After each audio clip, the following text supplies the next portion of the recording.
Bismillahirrahmanirrahim. Alhamdulillah wassalatu wassalamu ala Rasulillah wala haula wala quwata illa billah. Kembali kita lanjutkan program baca buku fikih muamalah. Kita masih bersama buku fikih perbankan syariah. Pada kesempatan ini kita baca halaman 56 di pembahasan tentang hiwalah masrofiyah atau transfer. Definisinya adalah di mana transfer itu merupakan satu perintah yang berasal dari salah satu bank berdasarkan permintaan nasabah kepada bank lain untuk membayarkan sejumlah uang kepada pihak yang disebutkan di dalam slip pengiriman uang. Ya, ini seperti transfer kita biasa, kita transfer uang gitu ya. Cuman ini didefinisikan. Kemudian macam-macam transfer melalui bank dilakukan dengan dua cara. Ada yang pertama adalah transfer melalui rekening. Kalau kita lihat definisinya, kata beliau, di mana nasabah mewakilkan kepada bank untuk mengirim sejumlah uang ke rekening miliknya atau ke rekening orang lain. Di bank lain, bisa juga sebenarnya di bank kita. Proses transfer berlangsung melalui telex, kemudian telepon, dan jaringan elektronik. Misalkan seseorang menyerahkan uang sebanyak 1.000 US dollar ke salah satu bank di Riyadh agar ditransfer ke rekeningnya di Indonesia.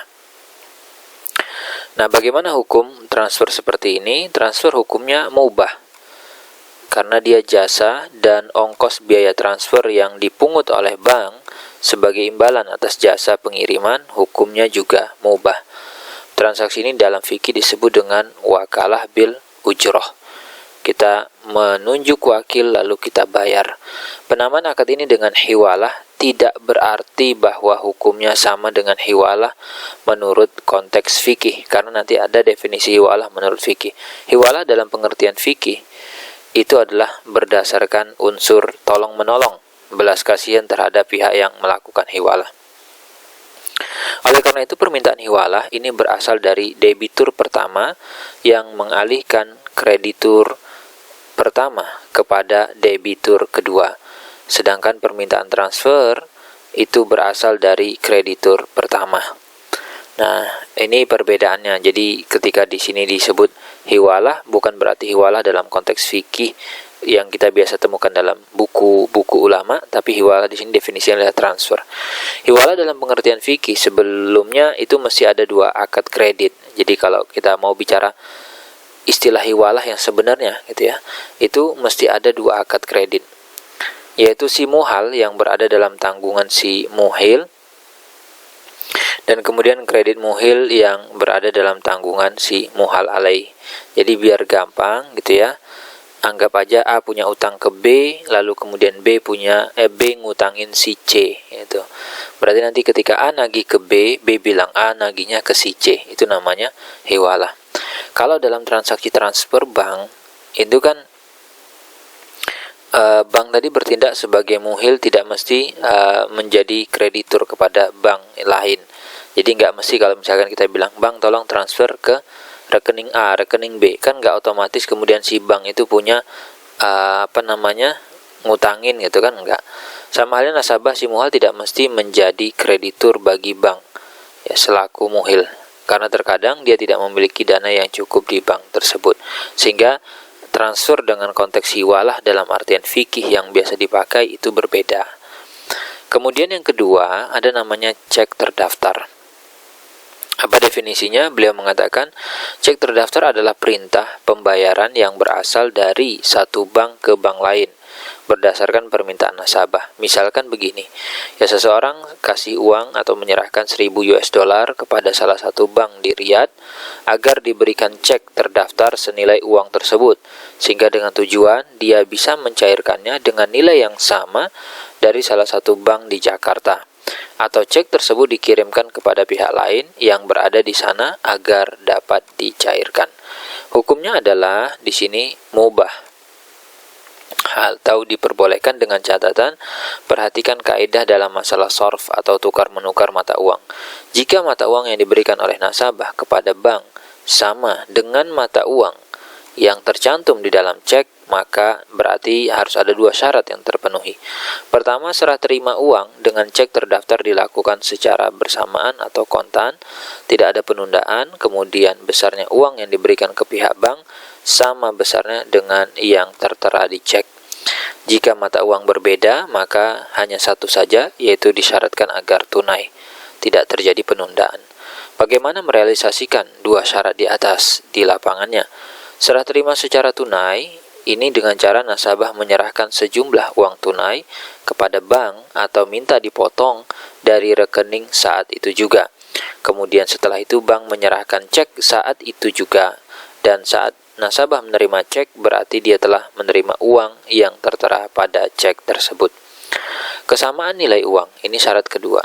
Dengan nilai uang yang diserahkan nasabah sama dengan nilai yang tertulis pada cek. Biasanya bank menarik biaya imbalan penerbitan cek. Nilai biaya penerbitan tersebut disyaratkan harus senilai dengan biaya pokok administrasi penerbitan cek tanpa ada mengambil laba, dan biayanya juga tetap. Seperti misalkan satu cek itu biayanya adalah 20.000, sehingga berapapun Anda store di cek itu, maka Anda cukup membayar 20.000. Kemudian gabungan akad sorf dengan hiwalah. Transfer luar negeri itu biasanya gabungan dari akad sorf. Pertama Anda tukar uang, lalu kemudian Anda hiwalah. Karena mata uang yang diserahkan oleh si nasabah kepada bank itu biasanya berbeda dengan mata uang yang akan ditransfer oleh bank. Misal seseorang menyerahkan uang 1.000 real Saudi ke salah satu bank di Riyadh. Tujuannya ditransfer ke Indonesia dalam bentuk rupiah. Jadi dia menyerahkannya real, diubah dulu, dan kurs 1 real itu 2.500. Langkah kerja yang biasa dilakukan bank adalah sebagai berikut. Kalau ditransfer melalui rekening, pihak bank melakukan terlebih dahulu yang namanya sorf atau menukar falas. Ya, jadi berarti tukar mata uang asing dari real diubah ke rupiah, setelah itu baru rupiah dikirim ke Indonesia. Sehingga bank berarti menerima mata uang real dari nasabah, sedangkan nasabah kan tidak menerima fisik uang rupiah. Mestinya kan dia terima gitu kan. Tapi pihak bank langsung pembukuan uang yang sudah ditukar dan memberikan kwitansi penukaran kepada nasabah, kemudian kirimkan ke Indonesia. Pembukuan uang di bank atas nama nasabah dan penerimaan kwitansi itu sama dengan dianggap sama dengan menerima fisik uang rupiahnya. Gitu ya.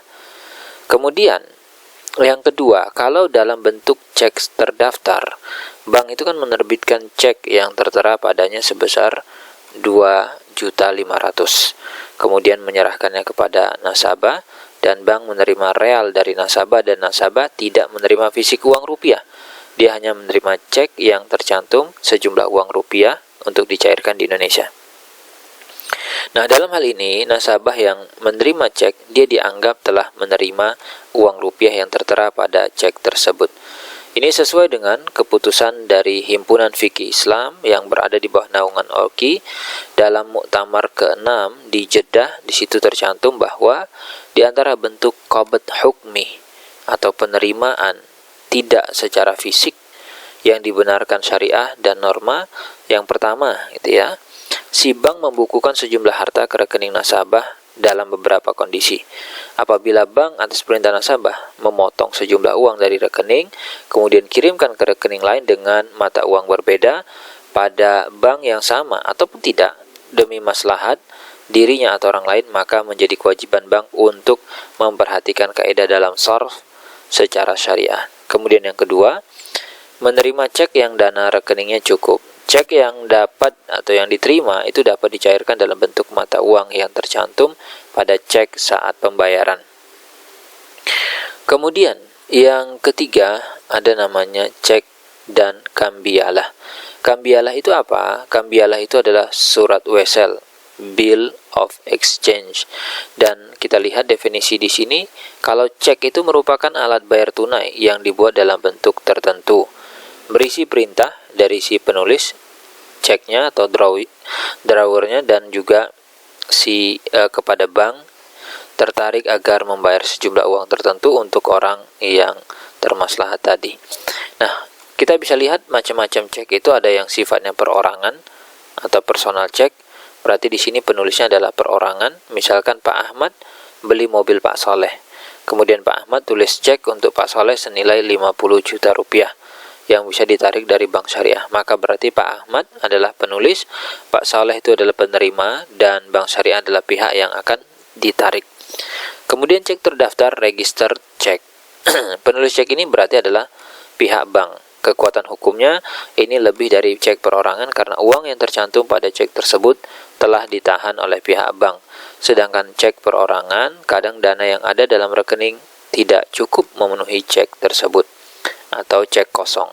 Misalkan Pak Khalid meminta kepada bank syariah untuk menerbitkan cek dengan nilai 1 miliar yang dipotong dari dana rekening atas nama Pak Yusuf sebagai penerima pembayaran untuk membayar rumah yang dibeli dari Pak Yusuf.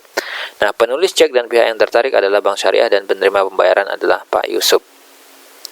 Kemudian bagaimana secara hukum? Cek terdaftar hukumnya sama dengan mata uang. Ini poinnya. Maka menerima cek terdaftar berarti menerima uang yang tercantum dalam cek tersebut karena kekuatan hukumnya sama dan biasanya para pedagang menerimanya sama seperti uang. Cek ini boleh Anda gunakan dalam transaksi yang disyaratkan syariat harus tunai seperti membeli emas, mata uang dengan catatan harus mengindahkan kaidah sharf. Adapun cek perorangan kalau dia memiliki pengamanan dan diterima para pedagang maka hukumnya sama dengan cek terdaftar. Namun jika tidak maka cek perseorangan tidak sah digunakan untuk melakukan transaksi yang diwajibkan tunai oleh syariat. Kemudian aplikasi.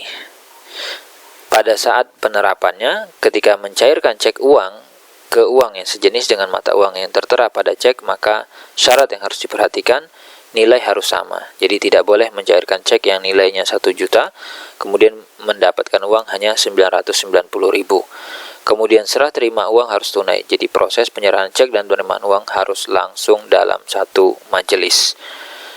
Saat mencairkan cek ke mata uang yang berbeda dengan mata uang yang setara dengan cek, maka hanya satu persyaratan saja, yaitu serah terima harus tunai dan boleh menukar cek yang nilainya tertera 1 juta rupiah menjadi uang tunai 100 USD dengan syarat ceknya tunai serta serah terima cek dan dolar dalam satu majelis.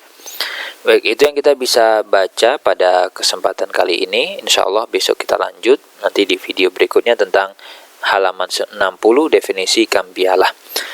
Terima kasih dan tetap simak video dari baca buku fikih muamalah. Anda boleh bagikan video ini kepada rekan-rekan Anda dan silakan join ke komunitas baca buku setiap hari. Demikian, semoga bermanfaat.